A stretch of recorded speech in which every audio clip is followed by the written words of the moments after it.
Bonjour, je m'appelle Estelle, j'ai 37 ans. Mon conjoint et moi faisons partie des couples dits infertiles. Et grâce à l'AMP, nous avons eu la chance d'obtenir une grossesse et de devenir parents.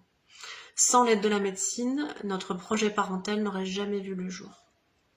Mon conjoint a pris des centaines de cachets, des antibiotiques, il a subi une intervention chirurgicale, des prises de sang et des examens invasifs pas toujours très agréables.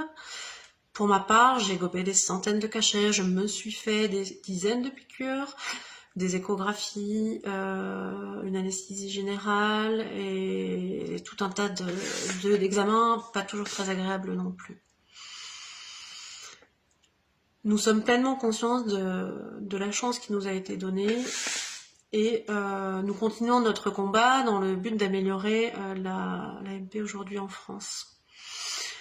Première chose qu'il semble important de rappeler, c'est que personne n'a recours à l'AMP par confort ou par convenance personnelle. Si on pouvait s'en passer et faire des enfants de manière naturelle, croyez bien qu'on se passerait volontiers de toute cette batterie d'examens et autres traitements.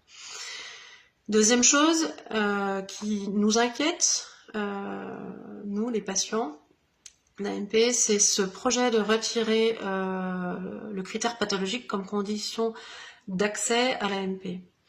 Nous ne comprenons fondamentalement pas pourquoi ce critère-là, pathologique, ne pourrait pas coexister avec le critère dit d'infertilité sociale et permettre l'ouverture de l'AMP pour toutes les femmes.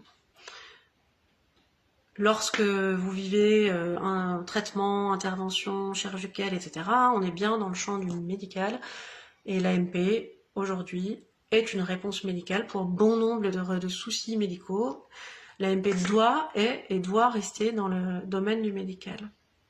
Et enfin, dernier point, sur lequel nous, les patients, rejoignons bon nombre de médecins pour demander l'autorisation de pratiquer le DPI-A aujourd'hui en France à l'issue de la révision de la loi de bioéthique.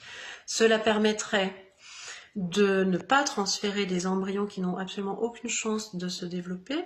Cela éviterait l'expérience traumatisante de la fausse couche et de l'interruption médicale de grossesse, les échecs à répétition pour des couples qui vivent déjà des parcours suffisamment longs et éprouvants. Cela augmenterait considérablement le taux de réussite des tentatives d'AMP en France et cela participerait à l'équilibre du budget de la sécurité sociale. Autrement dit, la société dans son ensemble trouverait complètement son intérêt. Voilà. Merci pour tous ceux qui nous soutiennent, qui nous rejoignent, qui nous encouragent. Et vive l'AMP qui m'a donné un si joli bébé.